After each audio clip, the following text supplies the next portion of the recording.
Hey guys, Ryan Martin here again from Revive.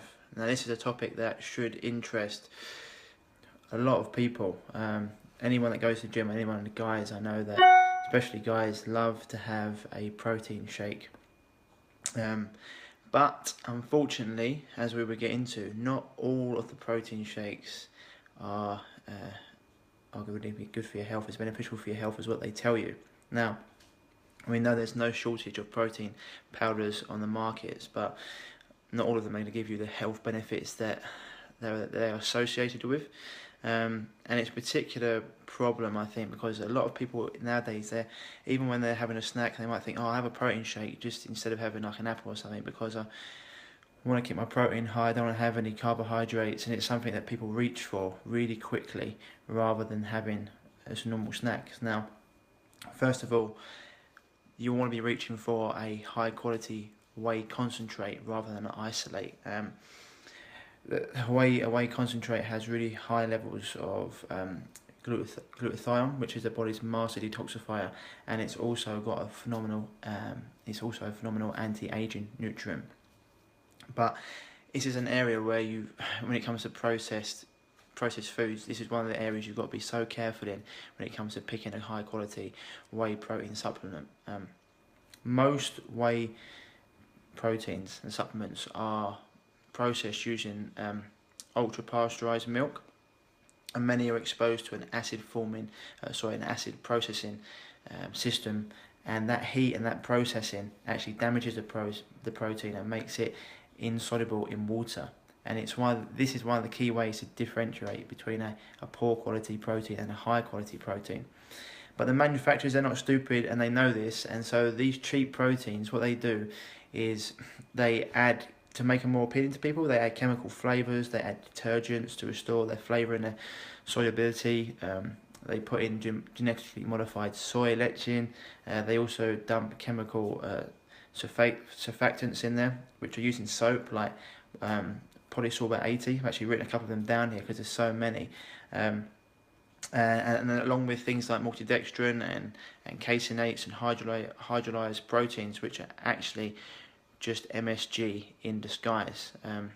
They also use artificial sweeteners like aspartame and sucralose. And aspartame, it's been shown to rot holes in the brain and the spinal cord. So you've really got to beware of these protein isolates. They're also completely devoid of nutritional cofactors like alkalizing minerals and naturally occurring vitamins and lipids, because they're all lost in this processing, this whole processing that they go through, and it renders them hugely deficient and overly acidifying. So unlike a protein whole food concentrate, which doesn't acidify your body due to its alkalizing minerals, these isolates are overly acidifying, and they can be a serious liability to your health, especially if consumed in large amounts like bodybuilders and athletes are doing these days, and even the general public that are going out into the gym and just having a protein shake all the time, having a protein shake before training and after training, and they're not even looking at the back to see what's in it. They're just going on the internet and buying a cheap version of whatever they get, because people want to save money, and they go by price rather than quality. And even some of the ones that are not actually that cheap, they're still terrible. There's so many brands I could go out there and call out, but don't want to get in trouble. But even some of these new boutique brands that are terrible. I know there's two friends out there who've just got a new brand out, and it's garbage. So, and if they're consumed in large amounts, these isolates can lead to metabolic acidosis, which includes things like wasting away bone and muscle mass, and can lead to metabolic shutdown and increased vulnerability to degenerative disease, which you just don't want.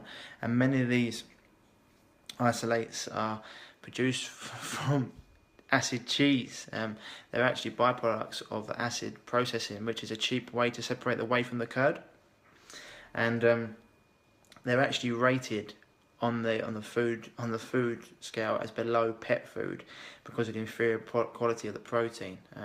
It's actually more of a nitrogen waste product than it is one that's going to produce any health benefits. So Um, Also, once the fat's been removed from the whey protein isolate, you lose a lot of the most important components, such as the CLA.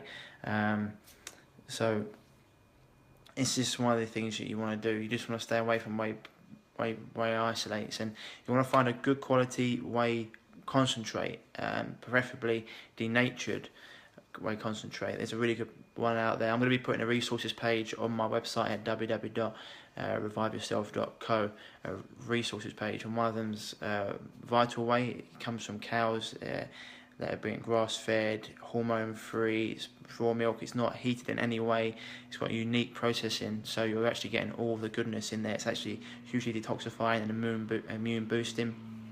Another one, if you don't even want to whey and you want a high quality protein that's plant based, you've got Easy Protein from Australia, organic certified.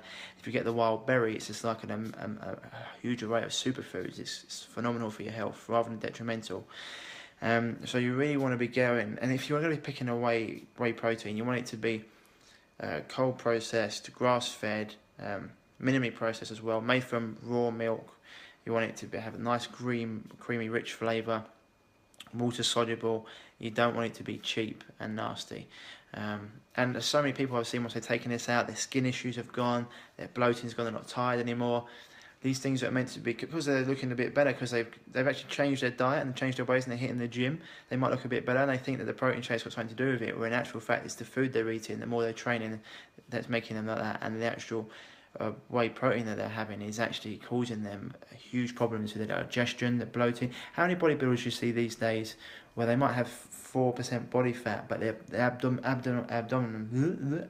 is out here because they're so bloated. And it's just the food, and it's also the cheap crap isolates they're having as well in their protein that you just need to stay away from, and really not beneficial to your health in any way. So go out there and find a high quality protein. It's going to make you. And then, I'm not going to be honest with you. Do people even need a protein before and after training? There's probably time for another video. It's another video to actually talk about that and talk about your hormones and how you can manipulate them. But most people, if they're just looking to look really good and lean and feel good, you don't even need a protein. But I'll go into that in another video. But especially not before and after training. But if you want to have a high quality protein that you can put in your smoothie in the morning for breakfast or for lunch, and these are the things that you want. You want to stay away from these cheap, nutrient robbing,